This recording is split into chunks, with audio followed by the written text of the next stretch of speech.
Oi pessoal, tudo bom? Estamos de volta para mais uma aula de geometria. Vai dar continuidade nessa sequência de geometria.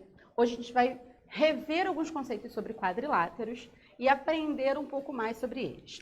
Então a primeira coisa que a gente precisa pensar são os elementos que compõem um quadrilátero. Mas o que são os quadriláteros? Os quadriláteros são aquelas figuras geométricas, figuras planas, que são formadas por 4 lados, 4 ângulos internos e 4 vértices. Lembrando o que é cada um desses elementos. Vértice é aquela pontinha, né, a quinazinha. Lados são os segmentos de reta. E ângulos internos, aqueles ângulos que estão dentro da nossa figura. Os vértices desse nosso quadrilátero são A, B, C e D. Lembrando que vértice a gente representa por letra maiúscula do nosso alfabeto. Os nossos lados são os segmentos de reta que compõem esse quadrilátero. Então, eu vou ter AB, BC, CD e DA, ou AD. Tanto faz que a gente sabe que segmento de reta, a ordem não importa, não é mesmo? Agora, a gente vai ver um novo conceito que não tinha lá para os triângulos. Ele começa a existir a partir dos quadriláteros, que é um conceito chamado diagonal. Mas o que vai ser diagonal, Priscila? Diagonal é o segmento de reta que vai unir 2 vértices que ainda não estão ligados pelos lados. Aí vocês vão ver uns conceitos assim, ó. Diagonal é o segmento de reta que une 2 vértices não adjacentes, que está um em seguida do outro. Então, olha aqui na nossa figura, ó. Eu tenho aqui de vermelho uma diagonal BD, ela liga o vértice B ao vértice D, que não estavam ligados por lado, e eu tenho também o AC, está ligando esses 2 vérticezinhos. Como diagonal é segmento de reta, a gente vai representar aqui, ó, da mesma forma, com esse tracinho em cima, representar segmento de reta igual a gente representa lado. A gente tem também nos quadriláteros os ângulos, ângulos internos e ângulos externos. A gente viu um pouquinho desse conceito de ângulo externo quando a gente viu o triângulo. Ângulo interno são esses ângulos que estão na parte de dentro. Olha como é que é o nome específico. Ângulo interno, o ângulo que está na parte de dentro da nossa figura plana, nesse caso desse quadrilátero. É comum a gente representar os ângulos internos bem similar ao que a gente representa de vértice. Então, para ângulo interno é muito comum a gente representar com o vértice e o chapeuzinho em cima. Então, eu teria A, B, C, D, tudo maiúsculo, que tem aqui. Coloquei aqui para vocês também uma outra forma da gente representar os ângulos, que é utilizando tudo que compõe esse ângulo. Então, por exemplo, eu posso representar o ângulo A, aqui, ó, deixa eu apresentar, o ângulo A que está aqui em cima. O ângulo A, ele é como é que eu posso representar ele de outra forma? Ele pode ser escrito como DAB, que é o que está aqui para vocês. E o chapeuzinho no A, para indicar que ele realmente é o vértice do ângulo.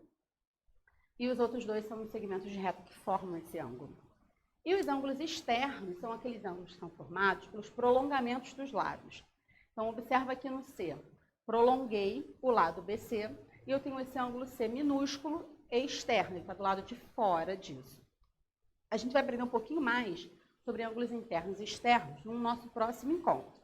Mas segura aí umas informações, já sabemos identificar, depois a gente vai aprender a calcular algumas coisas. Surge agora, em quadriláteros, alguns conceitos importantes. O primeiro deles são os ângulos opostos. O que são os ângulos opostos? É que está um em oposição ao outro, um do lado oposto do outro. Então, observa aqui que está até coloridinho para ficar bem didático. Eu tenho o ângulo B, que é oposto ao ângulo D, e eu tenho o ângulo A, que é oposto ao ângulo C. São os 2 ângulos que estão aí opostos, ó, coloquei aí para vocês. Certinho? Outro conceito são os conceitos dos lados opostos. Mesma coisa dos ângulos opostos. Os lados opostos, são lados que estão em oposição um e outro. Então, eu tenho AB, ele é oposto, aqui é amarelinho, oposto a CD. Eu tenho BC, oposto a DA, um em oposição ao outro. Aqui, ó, escritinho para a gente não se perder. Lados consecutivos. Lados consecutivos, lados que estão em sequência. Então, o lado AB é consecutivo a BC, o BC é consecutivo a CD, CD consecutivo a DA e DA consecutivo a AB. Aqui, ó, todos escritinhos para a gente não se perder. E agora, a gente vai ver um pouquinho de soma dos ângulos internos. Parecido com a que a gente fez com o triângulo, a gente vai desenhar um quadrilátero qualquer para ver como é que funciona essa soma. Então, olha só, desenhei um triângulo, ó, desenhei um quadrilátero qualquer. Vou cortar esse quadrilátero em quatro partes, portanto, a única coisa que a gente não pode fazer é cortar no ângulo. Ó. Cortei aqui, coisa linda. Vou juntar esses ângulos para verificar se ele forma algum ângulo que a gente conhece. Então, quando eu juntar, ó, consigo fazer uma volta inteira. Uma volta inteira é um ângulo de 360 graus. Então, o que a gente conclui com isso? A soma dos ângulos internos de qualquer quadrilátero é sempre 360 graus. Não importa quem seja esse quadrilátero. Tudo bem até aí? Estão me acompanhando, espero. A gente entra num conceito para relembrar um pouco sobre quadriláteros notáveis. Coloquei aqui, ó, um organograma para a gente não se perder. Seriam os quadriláteros notáveis. Eles são quadriláteros que têm propriedades especiais. E aí a gente vai trabalhar um pouquinho desses quadriláteros e um pouquinho de cada informação deles. Olha só, eu tenho os trapézios. O que são os trapézios? São quadriláteros que possuem um par de lados paralelos. E precisa possuir um par de lados paralelos. Dentro dos trapézios, a gente tem novas divisões. A gente tem o que se chama de trapézio propriamente dito, que ele tem apenas um par de lados paralelos. E a gente tem também, ó, para cá, o que são os paralelogramos, que é um tipo especial de trapézio. O que tem os paralelogramas de especial, Priscila? Ele tem dois pares de lados paralelos. A gente vai falar um pouquinho dele depois. Dentro dos paralelogramos, a gente tem aqui, ó, outros grupos. A gente tem o que é só paralelogramo, a gente tem o que é retângulo, porque ele tem 4 ângulos retos. A gente tem aqui, eu vou dar um pulo, o losango e a gente tem o quadrado. Galera, é losango, não é losangulo, ok? E nos trapézios a gente tem a classificaçãozinha, que eles podem ser classificados, a gente vai falar um pouquinho dele aqui na frente, só para a gente ver como é que eles estão aí, ó, subdivididos. O paralelogramo, ele tem essa carinha e ele tem 2 pares de lados paralelos. Em alguns lugares vocês vão ver escrito lados paralelos 2 a 2. É a mesma coisa. O que são paralelos? São aqueles que não se encontram nunca. Então eu tenho AB, que vai ser paralelo a CD. Eu tenho BC, paralelo a DA. São os 2 pares de lados paralelos. O fato deles serem paralelos, se a gente for lembrar, lá do nosso teorema de Tales para ângulos que a gente viu, ângulos colaterais, alternos internos, alternos externos, isso traz um monte de informação com o fato de eu ter esses 2 pares de ângulos paralelos. Olha o que isso vai trazer para a gente. Consequentemente, os lados opostos são congruentes, congruente, mesma medida. Ângulos opostos também são congruentes, olha só, botei eles de cores iguais, para vocês verem que eles têm a mesma medida. Ângulos consecutivos, ó, um depois do outro, eles são suplementares. O que era suplementar mesmo? Somavam 180 graus. Então, se eu somar A e B, vai dar 180. Se eu somar A e D, também dá 180. Um seguido do outro. Uma outra coisa importante do paralelogramo é que as diagonais, elas se interceptam no ponto médio. Olha que frase bonita. A gente vai nem saber o que é isso. O que está dizendo? Que as diagonais se cortam no meio, que é o que a gente tem aqui. Dentro dos paralelogramos, que tem essas propriedades, a gente tem outras figuras que são especiais. A gente vai começar com retângulo. Mas, Priscila, o que tem de especial no retângulo? Além dele ter todas as propriedades do paralelogramo, e ele é um paralelogramo porque ele tem 2 pares de lados paralelos, ele tem os 4 ângulos internos retos. 4 ângulos internos de 90 graus. Mas o que isso traz de mais o fato dele ter 4 ângulos internos retos? As diagonais dele são congruentes. Então, elas se cortam na metade, porque é um paralelogramo, mas elas têm a mesma medida. Então, quando eu traçar do A ao C, vai ter a mesma medida do B, cadê? Do B até o D, mesmo valor. Também temos outro tipo de paralelogramo chamado losango. O que tem um losango? Ele possui todas as propriedades do paralelogramo. Por quê, Priscila? Porque ele é um paralelogramo. Além disso, ele tem lados congruentes. O losango é aquela figura que parece uma pipa. Na verdade, não é uma pipa, eu já aprendi que isso aqui parece uma raia. Tem negócio que parece para mim uma pipa, né? Mas tudo bem. Ele parece uma PP, tem os 4 lados que têm a mesma medida.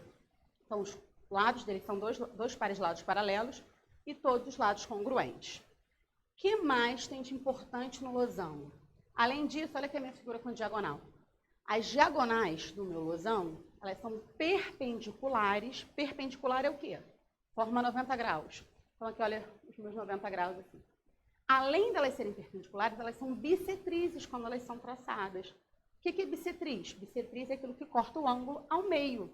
Então, ó, o ângulo D, por exemplo, aqui em cima, olha como é que eu usei a mesma representação. Lembra? Representação igual, medida igual. Então, eu estou dizendo que esse lado aqui ficou com a mesma medida que aqui, ó, esse lado. Porque a diagonal é bissetriz. Aí, a gente tem um quadrilátero, que é o mais especial de todos, que é o nosso quadrado. Por que ele é especial, Priscila? Ele é um paralelogramo, 2 pares de lados paralelos. Mas ele tem 4 ângulos retos, ele é um tipo de retângulo. Além disso, ele tem os 4 lados iguais. 4 lados iguais, losango. Então, o quadrado ele pega todas essas propriedades. Ele é um paralelogramo, retângulo e losango. Então, ele vai acumular todas as propriedades de todos esses caras que a gente falou. 2 pares de lados paralelos, diagonais que se cortam ao meio, 4 ângulos retos, os 4 lados iguais. E aí, o que vai diferenciar realmente o quadrilátero, o quadrado, de todos os outros quadriláteros, é essa propriedade aqui. Ó. Ele tem as diagonais congruentes, mesma medida, perpendiculares, ó, se encontram formando 90 graus, e bissetrizes. Muita propriedade para esse quadrado. E todo quadrado, aqui, ó, atenção aqui embaixo, ele é retângulo e losango ao mesmo tempo. É o único polígono que vai, ó, pegar isso tudo. E ele, em especial, também, ele é o único quadrilátero regular. Lembra de polígono regular? Polígono regular, aquele polígono que tem lados iguais e ângulos iguais. O único quadrilátero regular, quadrado. E aí a gente vai olhar agora para os trapézios propriamente ditos, que são aqueles que têm só um par de lados paralelos. Então, a esses pares de lados paralelos, a gente vai chamar de bases. Eu tenho a base maior, essa aqui de baixo, ó, AB, a base menor, essa aqui de cima, CD. Eu tenho 2 lados que não são paralelos, e a gente chama esses lados não paralelos de lados oblíquos. O que vai ter também no trapézio? Os ângulos consecutivos de um mesmo lado oblíquo são suplementares. Nossa, é uma frase muito bonita, mas o que ela quer dizer? Observa o seguinte, o ângulo B, o ângulo interno B e o ângulo interno C, eles pertencem ao mesmo lado, ó, que está inclinadinho, que ele não é paralelo. Se eu somar C mais B, vai dar 180. E essa propriedade vem lá daquele teorema de Tales para ângulos. Outra coisa, o trapézio, ele não tem outros trapézios especiais, o trapézio propriamente dito. Ele tem classificação. Ele pode ser classificado de acordo com algumas propriedades. Olha só. Ele pode ser retângulo. O meu trapézio ele é retângulo quando ele tem 2 ângulos retos. Ó, um lado oblíquo perpendicular às bases. Ou seja, esse lado aqui, AD, ele é perpendicular às 2 bases, vai gerar 2 ângulos de 90 graus. Aí, como é classificação, a gente usa o nome junto. Vai ser trapézio retângulo. Aqui embaixo, a gente tem um que se chama trapézio isósceles. Lembra do triângulo? O que acontecia no triângulo isósceles? Ele era isósceles porque ele tinha 2 lados iguais. O trapézio vai ser isósceles porque os lados oblíquos vão ser iguais. Então, trapézio isósceles, lados oblíquos iguais. E aí ele vai ter outras propriedades. Diagonais congruentes, diagonais de mesma medida, e ângulos das bases congruentes, que vai ser A vai ser congruente, aqui não é A, né? P, Priscila. P vai ser congruente aqui, e R congruente a S. E aí, por último, a última classificação que a gente tem é o trapézio escaleno. O que define um trapézio escaleno? Quando os lados oblíquos, que são esses lados aqui, ó, que não são paralelos, eles não são congruentes. E aí uma coisa importante. Todo trapézio retângulo é escaleno. Por quê? Escaleno é quando esses aqui, ó, inclinadinhos, não têm a mesma medida. Se os inclinados não têm a mesma medida, então, é o que acontece no trapézio retângulo. ok? Coloquei aqui no final para vocês, depois, só para fins de consulta, toda essa classificação dos nossos quadriláteros, para que a gente não esqueça. Acompanhe aqui comigo rapidinho. Ó. Meu quadrilátero, a gente vai trabalhar só com quadriláteros convexos. Há lados paralelos? Se sim, ele é trapézio. Se não, ele não é trapézio. Olha para os nossos trapézios. Lados opostos paralelos, paralelogramo. Somente dois lados paralelos, trapézio propriamente dito. Dentro dos paralelogramos, tem todos os lados iguais, losango, tem ângulos retos, retângulo. Tem tudo quadrado. Esse aqui é o organograma para vocês guardarem no coração. Não se perderem. Ok, pessoal? Espero que vocês tenham acompanhado. A gente se encontra no próximo vídeo para dar continuidade à geometria. Beijos, até mais.